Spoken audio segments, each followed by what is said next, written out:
Hello everyone and welcome to my The Bold Fans channel. I hope everyone is having a wonderful day. Before we begin, please hit the subscribe button and give this video a thumbs up. The name of the person who will eventually bring Carter Walton and Steffy Forrester Finnegan's secret to light has been revealed, and the news has already sent shockwaves through the Forrester circle. It's not Finn, despite his mounting list of unresolved questions.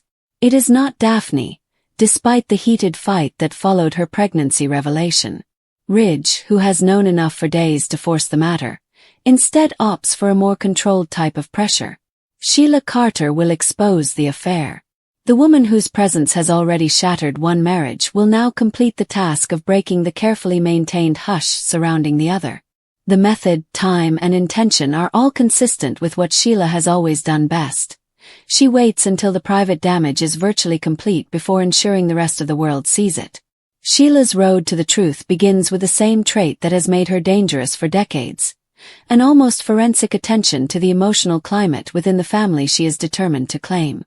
She has noticed Finn's posture shift after their trip to Monaco. She has seen a new stiffness between Steffy and Carter at Forrester Creations. She has noticed a noticeable increase in closed-door conversations, hasty exits from shared locations, and Ridge's tightening control over both Steffy and Carter following a specific afternoon confrontation in the executive hallway. None of these details are particularly significant on their own. They form a pattern that Sheila has seen previously. People who reveal a secret that could end a marriage behave differently. They calibrate the distance. They maintain eye contact. They develop a private language of avoidance that is invisible to practically everyone except those who have spent a lifetime examining the flaws in other people's stories. Sheila receives the critical piece of knowledge by a mix of opportunity and calculation. During one of her carefully planned meetings with Hayes, which Finn still allows under tight conditions, she overhears a bit of adult conversation that was never intended for her ears. The words are ordinary. The context isn't. A reference to the night after Monaco, a whispered concern about time, and a strong warning regarding Daphne's recent questioning reinforce what Sheila has already suspected. She does not confront anyone immediately. She records the information, compares it to previous observations, and waits for the optimal time to disclose it. When the pregnancy becomes impossible to ignore, Steffy and Carter's internal pressures reach a breaking point. Sheila's decision to expose the affair was not motivated by a sudden need for truth or justice. It is motivated by the same motor that has always propelled her actions: the desire to restructure the family structure so that she has a permanent place inside it. Finn's marriage to Steffy has always been the biggest impediment to this ambition. Sheila's access has gotten narrower with each fracture repair the couple has performed. Every time they've presented a united front, her claims of maternal atonement have faded. An exposed affair, particularly one that resulted in a pregnancy, provides the cleanest possible rupture. Finn will have to choose between devotion to a lied-to wife and allegiance to his biological mother, who, according to Sheila, has always desired a seat at the table. Steffy will lose the moral high ground that she has had for years. Carter will be estranged from both the Forrester power structure and the marriage he has been attempting to save. The subsequent upheaval opens up opportunities that Sheila has been waiting for years to seize. The expose is staged with the care of someone who understands spectacle. Sheila does not place an anonymous call or leave a cryptic message. She selects a location in which the knowledge cannot be withheld or reframed. A family reunion that already includes Finn, Steffy, Ridge, Taylor, and enough secondary witnesses to ensure that the truth is spread. The talk starts with the customary expression of concern. Sheila discusses the pressure she has witnessed, the children who deserve stability, and the dangers of lingering secrets. Then she delivers the main facts in a quiet, almost clinical tone that she utilizes when she wants the substance to be more impactful than the delivery. Steffy and Carter were together the night she returned from Monaco. The encounter was not about emotional support. It was physical. The pregnancy that followed is related to that night. The hush that followed was both intentional and reciprocal. The room does not explode in a single dramatic eruption. It cracks along pre-existing lines. Finn's reaction is the most controlled, and thus the most destructive. He has already built the most of the structure through his own investigation. Sheila's public confirmation merely eliminates the remaining option for private resolution. He stares at Steffy once, long enough for her to realize that the marriage has reached a point where return is no longer a collaborative project, and then exits the gathering without further comment. The silence of his leave is more powerful than any loud voice. Steffy's response is a mix of wrath and calculating. She tries to spin Sheila's revelation as another deception, another attempt to destroy what she can't control. The argument cracks under the weight of the information Sheila provides. Too many of them match information Steffy and Carter thought were remained secret. Ridge's prior knowledge, Daphne's confrontation, the medical confirmation, the pattern of professional proximity. Sheila has linked them together into a single cohesive story that no longer relies on anyone's willingness to confess. Steffy's rage at the messenger cannot erase the message. Carter's position falls in real time. The professional position he has battled to keep at Forrester Creations, the careful management of Daphne's trust, the expectation that the secret would remain hidden from a tiny circle of people who have already been harmed by it, all of this crumbles beneath the weight of public knowledge. He makes a restricted acknowledgement, a carefully phrased acceptance of responsibility that falls short of the entire period. Sheila does not accept the constraint. She continues to provide context until all remaining holes are filled. Carter is completely alone by the time the gathering disperses. Daphne receives the proof she previously had via other sources within hours. The public character of the announcement eliminates any option of resolving the matter as a private marital conflict. Her prior outburst at Steffy now fits into a bigger context. The secret was never about just one pregnancy or night. It was a deliberate decision to shield the affair's participants at the expense of everyone who had to deal with the fallout. Daphne's remark does not constitute a second confrontation. It is a firm withdrawal from any further discussions about the future of her marriage.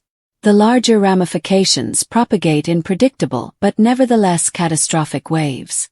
Taylor's protective instincts for Steffy collide with the overwhelming evidence of ongoing lying. Brooke registers the latest chapter in a lengthy line of secrets that will finally demand full payment.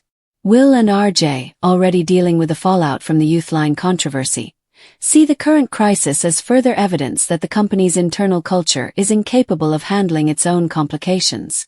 Electra observes the adults around her manage another public-private failure and records the lesson for future reference. Katie calculates altering power dynamics with the detached attention of someone who recognizes that instability generates opportunities. Within Forrester Creations, the professional consequences is immediate. Carter's responsibilities are further limited. Steffy's public schedule is kept to the absolute minimum essential for operational continuity. Ridge implements interim protocols to prevent needless contact between the two while the personal wreckage is still operational. The measures are both practical and incomplete. The core issue is not logistical. The breakdown of trust now impacts almost every workplace connection and touches on the primary problem. Staff who once moved around the building with ordinary professional assurance must now traverse an environment in which personal history is an active operational variable. Sheila's victory is fleeting and imperfect, which is consistent with her past. She has exposed the truth and broken down the biggest barrier to her access. She has not acquired the position she desires in Finn's life.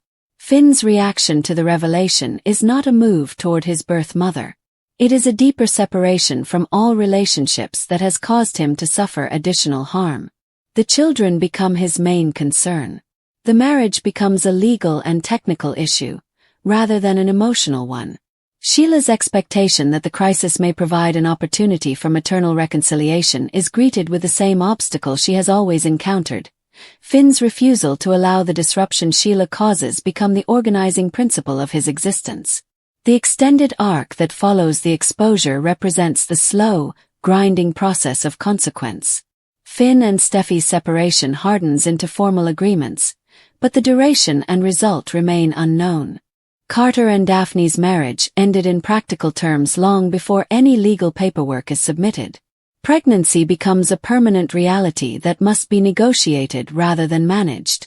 Ridge maintains the institutional center while evaluating the long-term costs to the enterprise and family structure. The secret, which began with a single night of mutual weakness and a common choice to remain silent, has been fully transformed. It's no longer a secret. It is an established public fact with repercussions that will continue to impact every life it touches. In the architecture of the bold and the beautiful, the identity of the person who reveals a crucial secret has always been as important as the secret itself. Sheila Carter's decision to expose the truth about Carter and Steffy is consistent with her previous actions. She did not start the romance. She did not fake the pregnancy. She just noticed the crack, waited until the private injury was virtually complete before ensuring that the rest of the world saw it. The exposure does not end the situation. It removes the final barrier that was preventing the problem from becoming fully obvious. What remains is the hard process of coping with the truth that can no longer be ignored. The name had spread via Forrester Creations' private channels in less than an hour before reaching the people who needed to hear it the most. Ridge Forrester. Not a disgruntled employee, a competitor looking for leverage, or an unintentional witness who walked into the wrong topic. Carter Walton and Steffy Forrester had hoped that the guy who had founded the company, the father who had already survived more family problems than most people confront in a lifetime, would give them just enough time to deal with the truth themselves. He'd given them time. Time had run out. Ridge sat in his office, the door closed, the afternoon light cutting across the desk in a hard white line. The choice was taken as soon as he learned that neither confession had occurred. Steffy still had not informed Finn. Carter still had not informed Daphne. The secret had sat between two marriages like a live wire, and Ridge's patience had run out. He made the calls sequentially. Finn goes first. Daphne comes second. He didn't explain the topic. He just told them that a conversation was necessary and would take place that day. Both agreed. Both heard the tone, which left no room for hesitation. Steffy discovered the exposer's identity in the same way that most essential information travels in their world, with a sudden shift in atmosphere and the arrival of a message she couldn't ignore. She found her father in the corridor outside the design studio, where many of their most difficult conversations had begun. "You're the one," she stated. This was not a question. Ridge didn't refute it. "I told you that the stillness had a deadline. The deadline has passed. Finn will know this afternoon. Daphne will know by the end of the day. You and Carter can attend the conversations or remain away." Steffy's voice tightened. "This is my failure to carry. I have to face my marriage. You don't get to choose the timing because you're sick of waiting. I get to choose the timing because I already walked in on the two of you managing the damage rather than terminating it," Ridge responded. "I get to decide because every extra day of silence costs Finn and Daphne more than it does you. I'm not doing this for show. I'm doing it because the alternative is seeing two more people I care about live in a lie you both choose to keep hidden." He walked away before she could respond. Identity was no longer a private calculation. It was public, at least within the small group of people who would bear the brunt of the consequences. Finn arrived at the Cliff home at the scheduled time. Ridge greeted him on the balcony that overlooked the river. There was no preamble. "After Monaco, Steffy and Carter spent a night together," Ridge stated. "In one night. They've hidden it from you and Daphne ever since. I discovered it when I overheard them debating how long they could keep the secret hidden. I ordered them to tell the truth. They caused a delay." Finn's response was not as explosive as some would have expected. It was quieter but more destructive. He sat very still, the color leaving his face in phases, the realization sinking in with the weight of every apology and promise he had made, while the complete picture remained concealed from him. "She let me keep fighting for us," he finally admitted. "She led me to feel the only threat remaining was Sheila. And this has been sitting between us the entire time." "Yes," Ridge replied. Finn stood and moved to the railing. The ocean beneath continued its uncaring pace. When he spoke again, his tone was low and controlled. "Where is she now? She knows I'm here. She understands what I am saying." Finn went without saying anything else. Ridge stayed long enough to observe the automobile go before returning to the city for the second conversation. Daphne was already waiting in Forrester Creations' small meeting room when Ridge arrived. Carter stood near the glass, fully aware that the meeting was not for business.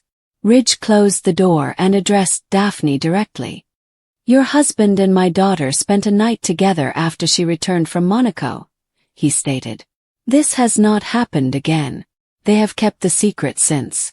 I found out when I walked in on a debate about how to keep it buried. I gave them the opportunity to inform you themselves. That time has passed." Daphne responded immediately. She gazed at Carter as if the man across the room had transformed into a stranger in the span of one sentence. The questions came quickly. When, why the stillness, and why the cautious distancing she had felt but couldn't articulate. Carter responded to everyone without defense. The night had occurred. Guilt had followed. The more he delayed, the more difficult the truth became to speak. He had told himself that he was protecting her. He had simply been preserving the version of their marriage that still seemed plausible. Daphne's voice, once calm, conveyed the full gravity of the betrayal. "You needed Ridge Forrester to bring the truth to light because you couldn't do it on your own. That's the part I'll never forget." By the end of the afternoon, the secret was complete. Finn knew. Daphne knew. The identity of the individual who broke the quiet was no longer a mystery. Ridge Forrester had selected the moment, the technique, and the will not to wait any longer. The repercussions was as fast as any significant disaster in their civilization. Steffy discovered Finn at the Cliff House that evening. The confrontation that ensued was not loud. The quieter sort left deeper impressions, questions with no solid answers, the gradual understanding that the relationship they had been creating was built on shaky footing. Finn did not go immediately. He also didn't grasp for her. The space between them had transformed into a third presence in the room. Daphne departed Forrester Creations without speaking further with Carter. She returned home, prepared a bag, and checked into a motel in her own name.